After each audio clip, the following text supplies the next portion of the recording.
അല്ല, പ്രധാനപ്പെട്ട ഒരു ഇഷ്യൂ എന്ന് പറഞ്ഞാൽ ഇന്ന് ഞാനൊരു ന്യൂസ് പേപ്പറിൽ വായിച്ചതാണ്. അയ്യപ്പ സംഗമം CPM-ഉം പിണറായി വിജയൻ സർക്കാർ അവർ അറേഞ്ച് ചെയ്യുന്നു. എന്നിട്ട് അതിൻ്റെ ഒപ്പം തമിഴ്നാടിൻ്റെ മുഖ്യമന്ത്രിയായ കോമ്രേഡ് സ്റ്റാലിനെ അവിടെ വിളിക്കുന്നുണ്ടെന്ന് ഞാൻ വായിച്ചപ്പോൾ എനിക്കിത് ചിരിക്കണോ കരയണോ എന്നൊരു ആദ്യം ഒരു ഒരു ഒരു ക്വസ്റ്റ്യൻ. എന്താണിത്? ജനങ്ങളെ വിഡ്ഢിയാക്കാൻ ഞാൻ കുറേ ഇവരുടെ ശ്രമങ്ങൾ കണ്ടിട്ടുണ്ട്, വായിച്ചിട്ടുണ്ട്. ഒരു CPM ശബരിമലേൻ്റെ സമയത്ത് എന്തെല്ലാം ചെയ്തു, ഭക്തന്മാരെ ജയിലിലയച്ചു. ഇന്നും കുറേ ആൾക്കാർ ജയിലിലും കോർട്ടിലെല്ലാം പോകുന്നുണ്ട്. ഇത് CPM ചെയ്ത കാര്യങ്ങളാണ്. പിന്നെ കഴിഞ്ഞ ഒരു 4 കൊല്ലമായിട്ട് DMK സർക്കാർ സ്റ്റാലിൻ്റെ ഒരു മകൻ ഉദയനിധി സ്റ്റാലിൻ ഹിന്ദുക്കളെയും ഹിന്ദു സമുദായത്തിനെ കുറിച്ച് എന്തെല്ലാം പറഞ്ഞിട്ടുണ്ട്, ഹിന്ദു ഫെയ്ത്തിൻ്റെ എതിരെ എത്ര പറഞ്ഞിട്ടുണ്ട്. എന്നിട്ട് ഇവർ ഇന്ന് എലക്ഷൻ്റെ 4 മാസം മുമ്പ് ഇങ്ങനത്തെ ഒരു പരിപാടി നടത്തുന്നു. അപ്പം ഞാൻ ഇന്ന് രാവിലെ ഒരു ട്വീറ്റും ഫേസ്ബുക്ക് പോസ്റ്റ് ഇട്ടു. ഇത് കാണുമ്പോഴും കേൾക്കുമ്പോൾ ഹിറ്റ്ലർ ജൂതന്മാരുടെ ഒരു സെലിബ്രേഷനിൽ പങ്കെടുക്കുന്ന പോലെ, അല്ലെങ്കിൽ രാഹുൽ ഗാന്ധി സത്യം പറഞ്ഞ പോലെ, അല്ലെങ്കിൽ ഹമാസും ജമാഅത്തെ ഇസ്ലാമിയും മറ്റേ മതങ്ങളെ റെസ്പെക്റ്റ് ചെയ്യുന്ന അതൊരു കമ്പാരിസൺ, അല്ലെങ്കിൽ ഒസാമ ബിൻ ലാഡൻ ഇന്ന് രാവിലെ എണീറ്റിട്ട് ഞാനൊരു പീസിൻ്റെ ആളാണെന്ന് പറയാൻ തുടങ്ങുന്ന പോലെയാണിത്. ഇത് ഇരട്ടത്താപ്പ് മാത്രമല്ല, ഇത് ജനങ്ങളെ വിഡ്ഢിയാക്കാൻ എത്രയോ കൊല്ലം ചെയ്യുന്ന ഇവരുടെ രാഷ്ട്രീയമാണ്.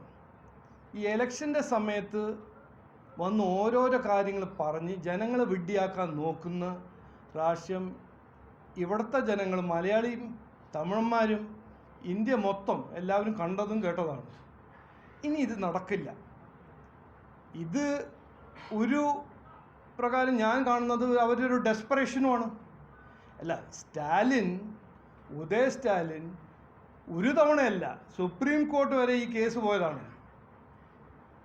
ഹിന്ദു സനാതന ധർമ്മത്തിൻ്റെ എതിരെ എന്തെല്ലാം വാക്കുകൾ ഉപയോഗിച്ച പാർട്ടിയാണ് DMK. എന്നിട്ട് എലക്ഷൻ്റെ 4 മാസം മുമ്പാണ് ഇപ്പോൾ അയ്യപ്പ സംഗമത്തിൻ്റെ ചീഫ് ഗസ്റ്റായിട്ട് വരാൻ പോകുന്നത്. അപ്പോൾ ഞാൻ പറയാൻ ആഗ്രഹിക്കുന്നത്, ജനങ്ങൾ വിഡ്ഢിയല്ല. ആ വിഡ്ഢിയാക്കുന്ന ഒരു രീതിയും ആ ഒരു രാഷ്ട്രീയവും അതിൻ്റെ കാലം കഴിഞ്ഞു. ഞാൻ സഖാവ് പിണറായി വിജയനോടും സഖാവ് സ്റ്റാലിനോടും പറയാൻ ആഗ്രഹിക്കുന്നത്. പിന്നെ രണ്ടാമത്തെ കാര്യം, പാലക്കാട് നടക്കുന്ന കോൺഗ്രസിലൊരു ഡ്രാമ നമ്മളെല്ലാവരും കാണുന്നുണ്ട്, കേൾക്കുന്നുണ്ട്. ഇതിനെക്കുറിച്ച് എനിക്ക് കൂടുതൽ പറയാനൊന്നുമില്ല. പക്ഷേ 2 കാര്യങ്ങൾ പറയാൻ ആഗ്രഹിക്കുന്നു. ഒന്ന്, ഞാനിത് കേൾക്കുമ്പോൾ വളരെ ഒരു സർപ്രൈസ്ഡ് ഒന്നുമല്ല. കാരണം ഇത് കോൺഗ്രസിൻ്റെ ഒരു DNA ആണ്. എക്സ്പ്ലോയിറ്റേഷൻ, അഴിമതി, ഈ ഡൈനസ്റ്റി പോളിറ്റിക്സ്, ഈ 3ഉം അതിൻ്റെ ഒപ്പം പ്രീണ രാഷ്ട്രീയം ചെയ്യുന്നത് കോൺഗ്രസിൻ്റെ ഒരു DNA-യിലാണ്. അപ്പോൾ ഇന്ന് ഈ പുള്ളിക്കാരനാണ്, അതിനു മുമ്പ് വേറെ ആരായിരുന്നു? ഇത് ഇവരുടെ പാർട്ടീൻ്റെ ഒരു രീതിയും സംസ്കാരമാണെന്ന് ഞാൻ കൃത്യമായി ഇന്ന് പറയുന്നു, പാർട്ടി പറയുന്നു. ഇതിൽ രാഷ്ട്രീയമൊന്നുമല്ല, ഇത് സത്യമാണ്. പിന്നെ അദ്ദേഹം യൂത്ത് കോൺഗ്രസിൽ നിന്ന് രാജിവെച്ചു, ഓക്കെ, അത് അവരുടെ ഇൻറ്റേർണൽ ഡിസിഷൻ. പക്ഷെ പാലക്കാട് നിന്ന് ജനങ്ങൾക്ക് ഒരു അവകാശമാണ്, ഒരു ക്ലീൻ നോൺ എക്സ്പ്ലോയിറ്റിംഗ് MLA വേണം. അപ്പോൾ MLA പദ്ധതിയിൽ നിന്ന് രാജിവെക്കണമെന്ന് ഞങ്ങളുടെ നിർബന്ധമല്ല, പാലക്കാട് ജനങ്ങളുടെ ഒരു ആവശ്യമാണ്. അതിൽ ഞങ്ങൾ കൃത്യമായി മുമ്പോട്ട് പോകും. MLA പൊസിഷന് ഇയാൾ രാജിവെക്കണം.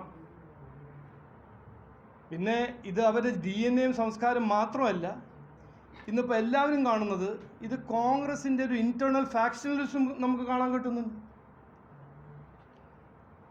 ന്യായീകരിക്കാൻ ചിലവർക്ക് ഇറങ്ങുന്നു. എങ്ങനെയാണ് ന്യായീകരിക്കാൻ? ആർക്കാണ് ഇതിൻ്റെ കോൺഫിഡൻസ്? ഒരു പബ്ലിക് എലക്റ്റഡ് റെപ്രസെൻറ്റേറ്റീവ് ഇത് ന്യായീകരിക്കുന്നത് എങ്ങനെയാണ്? CPM ചെയ്തു.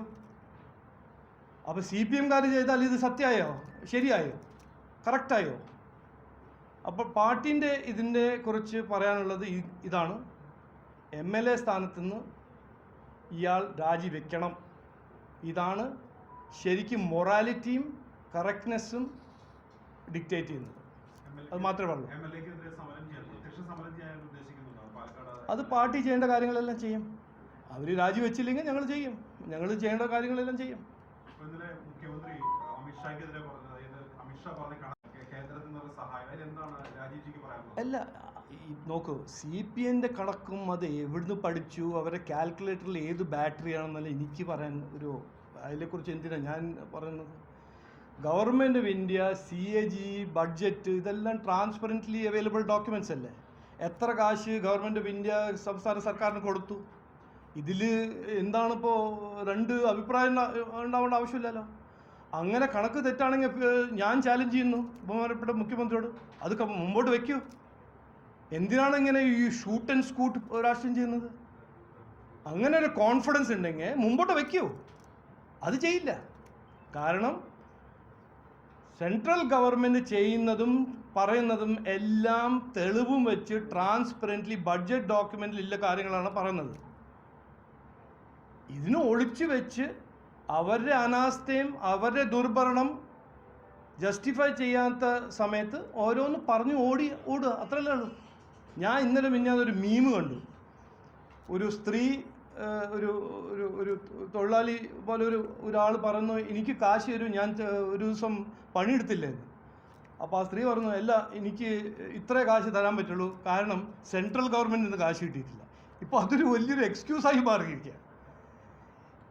ഇവിടെ സംസ്ഥാന സർക്കാരിൻ്റെ ഇൻകപ്പാസിറ്റിയും ഇൻകേപ്പബിലിറ്റിയും ഫെയിലിയറും ഒളിച്ചു വയ്ക്കാൻ ഒരു ഒറ്റ മാർഗ്ഗമേ ഉള്ളൂ. ഇങ്ങനെ പറയാം, സെൻട്രൽ ഗവൺമെൻറ് തന്നിട്ടില്ല. അങ്ങനെയാണെങ്കിൽ തെളിവ് വയ്ക്കുക, മുമ്പിൽ വയ്ക്കുക, പ്രസ് കോൺഫറൻസ് വിളിക്കുക, ഡിബേറ്റ് ചെയ്യുക.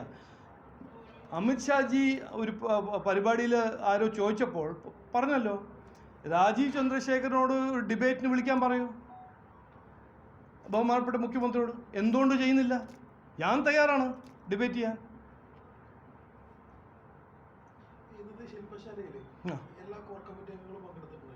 അല്ല, ശില്പശാല ഒരു ഫേവറേറ്റ് ടോപ്പിക്കാണെന്ന് അറിയാം. ആരാ പങ്കെടുത്തില്ല.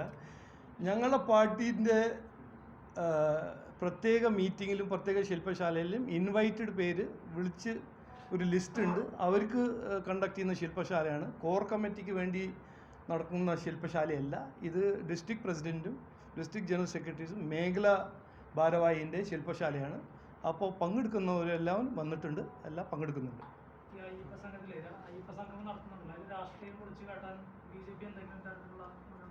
ഇത് ഞങ്ങൾ എന്തിനാണ് ചെയ്യുന്നത്?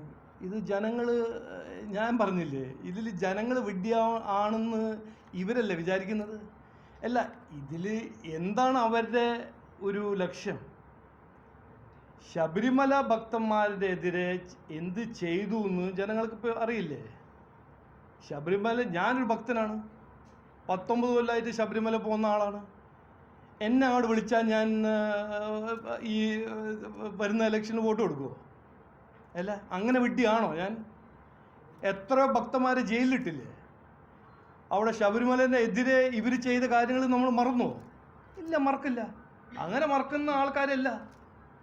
അപ്പോൾ ഇത് അവരുടെ ഒരു രീതി, അവരൊരു തന്ത്രം എന്ന് അവർ വിചാരിക്കുന്നു, ജനങ്ങളെ വിഡ്ഢിയാക്കുക. പിന്നെ സ്റ്റാലിൻ പോലെ ഒരാളെ വിളിച്ച് ഇത് ശബരിമല ഭക്തന്മാരെ അപമാനിക്കാൻ മാത്രമല്ല, എല്ലാവരെയും അപമാനിക്കാണെന്ന് ഞാൻ കാണുന്നത്.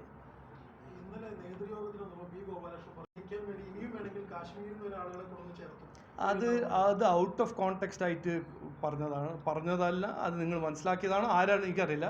അങ്ങനെ ഒരു വ്യൂവും കാഴ്ചപ്പാട് പാർട്ടി വിശ്വസിക്കുന്നില്ല. ഇതിൽ നിയമങ്ങൾ പാലിക്കണം. അത് ഞങ്ങൾ ഈ SIR ഡിബേറ്റും ഈ വോട്ട് ചോരീൻ്റെ രാഹുൽ ഗാന്ധിൻ്റെ പ്രോപ്പഗാൻഡ അതിൻ്റെ മൊത്തം സമയത്ത് ഞങ്ങൾ പറഞ്ഞ കാര്യങ്ങൾ ഞങ്ങളെ തൃശ്ശൂർ ലീഡർഷിപ്പും പറഞ്ഞിട്ടുണ്ട്, മറ്റ് നേതാക്കന്മാരും പറഞ്ഞിട്ടുണ്ട്. അതാണ് കറക്റ്റ് പൊസിഷൻ.